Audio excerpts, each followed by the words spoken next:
শৈশবে এক ভয়াবহ দুর্ঘটনায় হারিয়েছিলেন দুই হাত, কিন্তু হারাননি জীবনের প্রতি ভালোবাসা। বলছিলাম মেহেরপুর জেলার গোপালপুর গ্রামের অদম্য এক যুবক শাহকুল ইসলামের গল্প। এটি মেহেরপুর জেলার গোপালপুর গ্রামের শাহকুল ইসলামের বাড়ি। তার দুটি হাত না থাকা সত্ত্বেও তার পরিবারই তার জীবনের সবচেয়ে বড় শক্তি।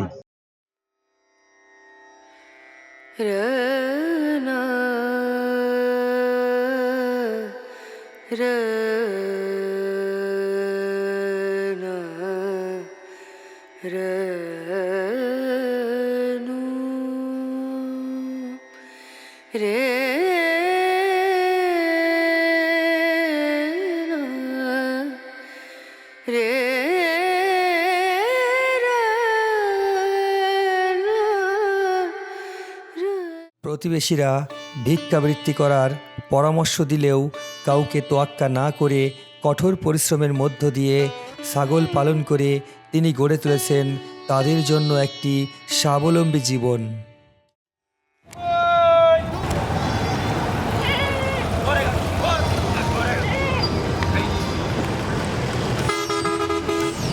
তার দিন শুরু হয় ছাগলগুলোর পরিচর্যা দিয়ে এবং শেষ হয় মাঠে ছাগল চড়িয়ে।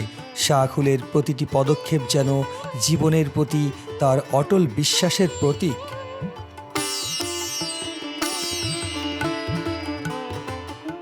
চলুন এবারে আমরা সংক্ষিপ্ত আকারে শাহকুলের দুর্ঘটনার কথা জেনে আসি।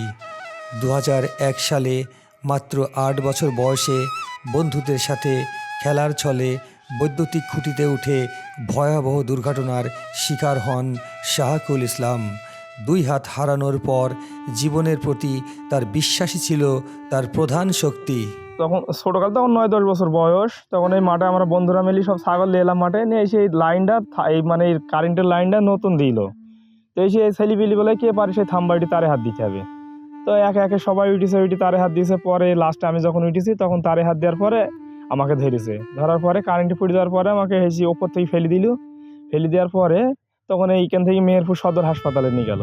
সদর হাসপাতালে নিয়ে গিয়ে 3 দিন রাখার পরে বললে আমরা পারবো না, বাইরে নিয়ে যান। তখন হয়েছে আমার আব্বা মারা বাইরে নিয়ে গেল ঢাকা মেডিকেল হাসপাতালে নিয়ে গিয়ে 2 হাত দেখলে পচে গেছে। ডাক্তারে বললে হাত দুটা কেটে ফেলতে হবে, যদি না কাটা যায় তাহলে বডি পচা লাগলে আপনার মারা যাবে।